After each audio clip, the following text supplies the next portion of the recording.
ഇന്ന് ജയിലിന് പുറത്തിറങ്ങിയ ബോബി ചെമ്മണ്ണൂരിന്റെ ഭാഷയ്ക്ക് ഒരു ശുദ്ധിയൊക്കെ വന്നിട്ടുണ്ട്.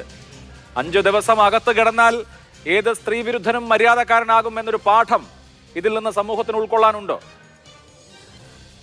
ജയിലിൽ കിടന്നാലും ഇല്ലെങ്കിലും ബോബി ചെമ്മണ്ണൂർ പറഞ്ഞ കാര്യം ശരിയല്ല എന്ന് കോടതി ബോബി ചെമ്മണ്ണൂരിനെ ധരിപ്പിച്ചു, അല്ലെങ്കിൽ ബോബി ചെമ്മണ്ണൂരിനെ തിരുത്തി എന്നുള്ളത് പോസിറ്റീവായ കാര്യമാണ്. ബോബി ചെമ്മണ്ണൂരിനെ അനുകൂലിക്കുന്ന ആരും അദ്ദേഹത്തിന്റെ ദ്വയാർത്ഥ പ്രയോഗത്തെ അനുകൂലിക്കുന്നവരല്ല.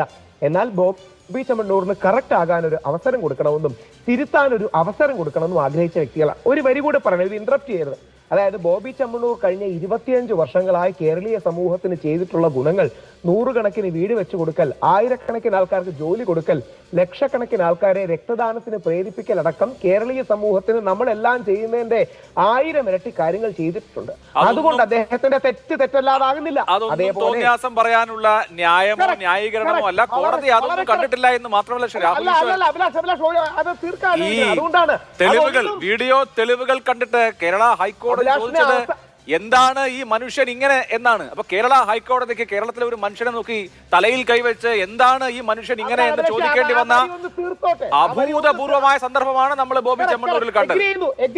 അതുകൊണ്ടാണ് ഞാൻ പറഞ്ഞത്, ബോബി ചെമ്മണ്ണൂരിന്റെ ശരികൾ വെച്ച് തെറ്റിനെ ന്യായീകരിക്കരുത്, അതേപോലെ തെറ്റുകൾ വെച്ച് ശരിയെയും മറച്ചു പിടിക്കരുത്. അത് മാത്രമാണ് പറഞ്ഞത്. 2, എന്നാൽ താൻ കേസുകൊട് എന്ന സിനിമയിൽ ശ്രീ പി കുഞ്ഞികൃഷ്ണൻ എന്ന് പറയുന്ന വ്യക്തി മജിസ്ട്രേറ്റ് ആയിട്ട് നല്ല രസകരമായി അഭിനയിച്ചിരുന്നു. അതേപോലെ പി കുഞ്ഞികൃഷ്ണൻ സാർ ഒരു ജഡ്ജിയായി നിന്നുകൊണ്ട് തന്നെ ബോബി ചെമ്മണ്ണൂരിനെ കറക്റ്റ് ചെയ്തത്, ബോബി ചെമ്മണ്ണൂരിന്റെ മാപ്പപേക്ഷ സ്വീകരിച്ചതൊക്കെ കോടതിയുടെ ഗരിമയാണ് കാണിക്കുന്നത്. വളരെ ബാലൻസ്ഡ് ആയ വിധിന്യായമാണ്. എനിക്ക് തോന്നുന്നു ബോബി ചെമ്മണ്ണൂരിനെ അനുകൂലിക്കുന്നവരും എതിർക്കുന്നവരും, ഹണി റോസിനെ അനുകൂലിക്കുന്നവരും എതിർക്കുന്നവരും എല്ലാം കോടതിയുടെ വിധിയിൽ ഔന്നത്യം കണ്ടെത്തുന്നുണ്ട്. അതുകൊണ്ട് കോടതി വീണ്ടും നമ്മളെ നല്ല മാർഗത്തിലേക്ക്, നല്ല നടപ്പിലേക്ക്, നല്ല രീതിയിലേക്ക് നയിക്കുകയാണ്.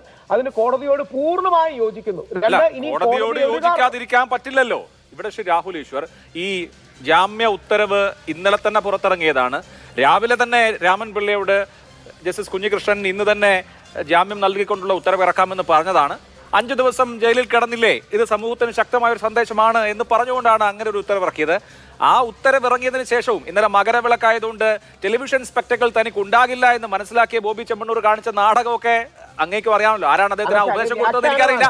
എന്തായാലും അത് ഒക്കെ വഴിയിലിട്ട് ഓടേണ്ടി വന്ന ഒരു സാഹചര്യം ഈ ജുഡീഷ്യറിയുടെ ശക്തമായ നിലപാട് കൊണ്ടാണല്ലോ. അല്ലാതെ സ്വമേധയാ ബോബി ചെമ്മണ്ണൂർ എന്നാ ഞാൻ നന്നായേക്കാമെന്ന് തീരുമാനിച്ചൊന്നും അല്ലല്ലോ. അല്ല, ജുഡീഷ്യറി നമ്മുടെ മാതാപിതാക്കളെ പോലെയാണ്, പേരന്റിനെ പോലെയാണ്, നമ്മളെ നല്ല വഴിക്ക് നടത്തേണ്ടതാണ്. ഞാനും ഇന്നലെ ചർച്ചകൾക്കിരുന്നു. പക്ഷേ മകരവിളക്ക് മകരജ്യോതി സമയമായ 6:46 ഞാൻ പോയി തൊഴുതിട്ട് തിരിച്ചു വന്നു. അത് വേറെ. ജുഡീഷ്യറിയുടെ ഔന്നത്യം തന്നെയാണ്, യാതൊരു സംശയവുമില്ല. ജുഡീഷ്യറിയാണ് അങ്ങനെയല്ല ഞാൻ പറഞ്ഞത്, താങ്കളുടെ കാര്യമല്ല. ആ സമയത്ത് ബോബി ചെമ്മണ്ണൂരിന് അറ്റൻഷൻ കിട്ടത്തില്ലല്ലോ. അല്ല, അവർക്കൊരു വ്യാഖ്യാനം. ഇനി 2 ബോബി ചെമ്മണ്ണൂർ എനിക്ക് തോന്നുന്നില്ല. കാര്യം 10,2,500 കോടി ആസ്തി ഉണ്ടെന്ന് പറയപ്പെടുന്ന ഒരാളാണ് ബോബി ചെമ്മണ്ണൂർ. പല ചാനലുകളും സ്വയം തുടങ്ങാൻ കഴിവുള്ള ഒരാളാണ്. അദ്ദേഹം അത്തരം കാര്യങ്ങളൊക്കെ ചെയ്യുമെന്ന് എനിക്കറിയില്ല. അത് പോട്ടെ, എനിക്കറിയില്ല. പക്ഷേ ബോബി ചെമ്മണ്ണൂർ ചെയ്ത കാര്യം കോടതിയെ പ്രകോപിപ്പിക്കുന്നതാണ് എന്ന് അദ്ദേഹം തിരിച്ചറിഞ്ഞ് നിരുപാധികം മാപ്പ് പറയണം. ഒരു വരി കൂടി പറയാം.